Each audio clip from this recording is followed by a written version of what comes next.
Hey everybody, welcome back to my YouTube channel. This is Ebby with Ebby Reviews, and this is a members only exclusive review. This is for invite only Cabo San Lucas episode 3. We're going off the rails. I know we are. I know it's been a week. I got busy. Things happen, but I got time now. So let's jump into it and see what the fuck is going on. Shall we? Trauma and drama. Let's go. So because you got pushback from old girl about this whole man touching her butt thing, even though you was kissing her 1 minute and then grinding on some other broads less than a minute and a half later. But she can't have a conversation and a man casually touch her on her back. Why is this a thing? And old girl seemed real pressed about this whole situation. Girl, shut your mouth. Nobody asked your ass anything. Snitching ass. So now she in her feelings and she talking to Agu and the other dude. And she was like, I really just feel like she's jealous of our relationship. And that's why she ran and tattled to him about the man touching her. Or, hear me out, or she just a sensitive ass bitch. Listen, I don't think she tried. So y'all both going after a man who's clearly gay? Like, that's what we're doing? Y'all fighting over... He likes dick like y'all like dick. I don't understand why. Okay, I'm gonna leave. And thank God this man has some common sense. He was like, it would be unrealistic of us to say, well, let's just get into a serious committed relationship right this second and then we'll work out all of our other shit later. That's unrealistic. That doesn't make any sense.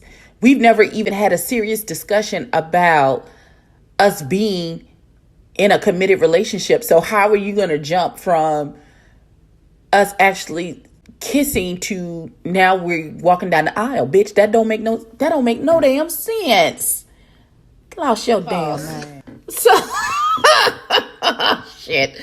So old boy takes Agu to the side. He was like, she really just said that she would marry me.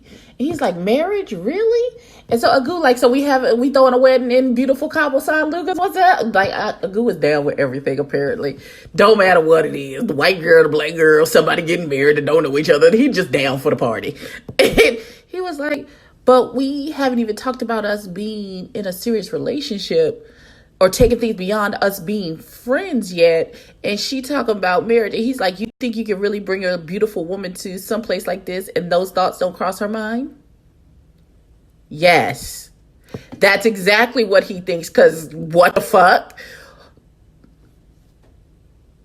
If my boyfriend takes me to someplace like this and we're not engaged, I'm thinking we're getting engaged. But if one of my homies says, let's go to vacation and have the best vacation ever, at no point in time does it enter my intellect that, oh, he wants to be my man and we're going to get married.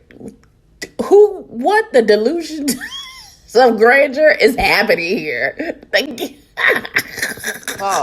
So now Agu is talking about, he kind of half fucked Emily, but he doesn't want that to get interfered with him courting other old girl.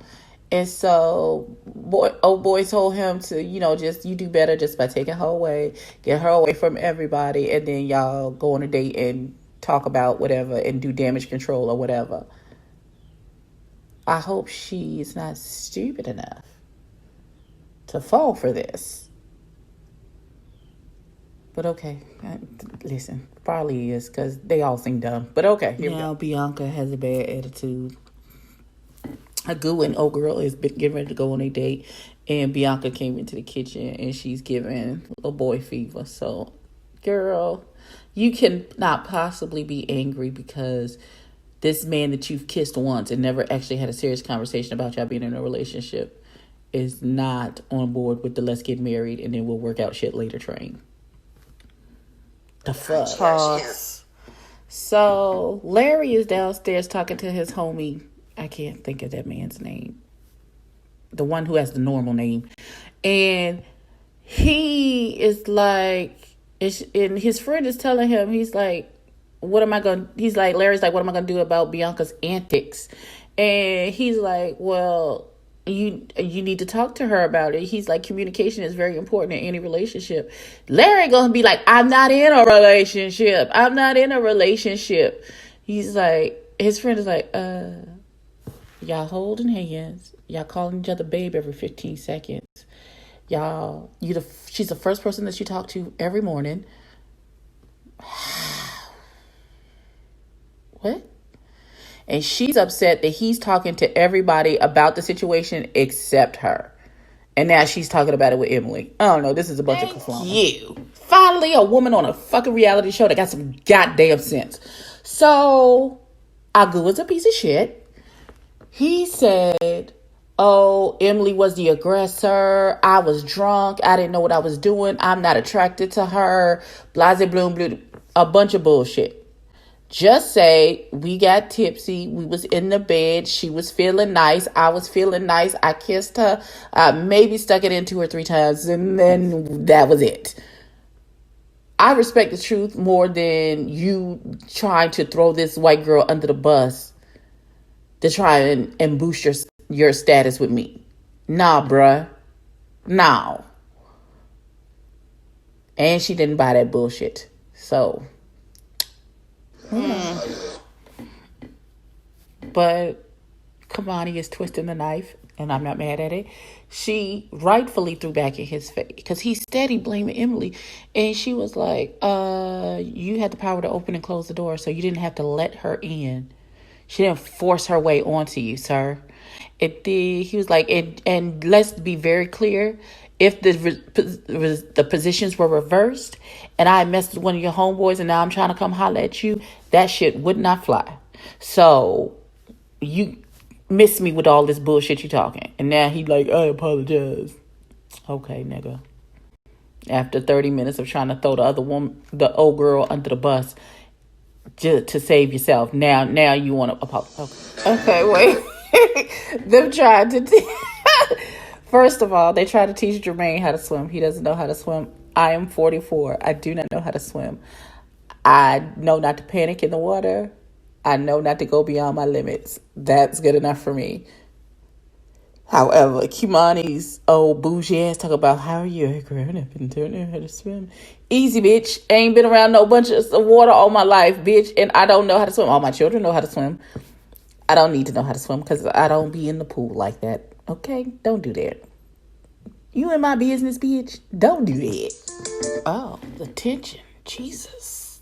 That seems like that conversation made everything worse, not better. So they're chatting and she's in her feelings. He doesn't want to really address the feelings, but he apologizes because he didn't apologize as soon as they sat down. She was like, this is some bullshit. You just apologizing because the light bulb just came the fuck on for you that I'm pissed about this whole situation. And she says, you were talking about me in the kitchen. And he was like, yeah, I'm talking about the situation that you're involved in, that the air is thick. No, nigga, you was talking about the conversation that you and her had privately. And she knows that and she's not stupid. So yes, you should have apologized for that. Man, just dumb. Then he want to say, well, if you're having a good time, just let me know. Like he gonna put her on a plane and get her out of there. Child. These fools is art. This girl gonna go flying off the ATV. Man down. Code 12. This nigga on the floor. So Kamani is still in her feelings about the fact that Emily hooked up with Agu. And so now the friends being messy. Because Malaku said, how was your date? Wonderful. This he say it's great, wonderful. And it's like, and Jermaine's like, did y'all discuss her? And points at Emily. Messy ass motherfucker. And so they have this whole, they get into the conversation and Emily was like, since I was the topic of discussion, I would love to know what was said. And Kamani jumps immediately into her feelings. You're never going to get that information. She's like, why not? Like, I don't understand. If you were talking about me, you could just tell me what was said.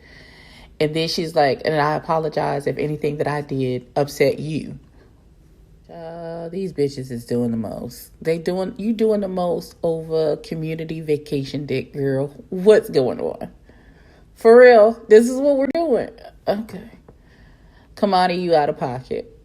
Now you done turned your anger on Emily because you want to like Agu and you want to give Agu a shot. So you can't justify the situation if you are still holding Agu accountable for what happened. So now you turning on Emily.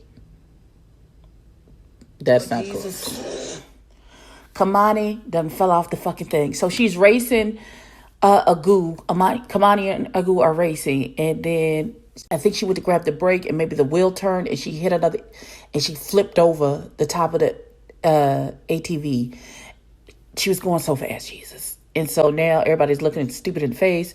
Larry keeps hollering her name like that's going to be helpful. And the people are coming to see can she move, and if not, they're going to immobilize her so they can get her to the hospital. That's how the episode ended. Child, the baby is really hurt. Like, she's super hurt. Like, going to the hospital, she's in a neck brace. Every time they jostle her, she screams, hurt. They check out her pulse. And she's talking about, they're like, are you okay? She's like, I'm not okay. Jesus Christ. That's the end. Okay, so this episode was a lot happened. Jesus Christ on the cross. Baby girl is really hurt. She and Emily eventually talked out their situations. Everybody is devastated at this point. Like, I feel like I'm going to watch the next episode immediately because Jesus Christ on the cross, what is going on? But please, that is my review for Invite Only Couples on Lucas, Season 1, Episode 3, Blame It on the Alcohol. Please like, comment, and subscribe. Tell a friend to tell again. Well, you've already subscribed, and if yours, this is a members only. I think I need to... Y'all know what the hell I mean. See y'all in the next one. Peace.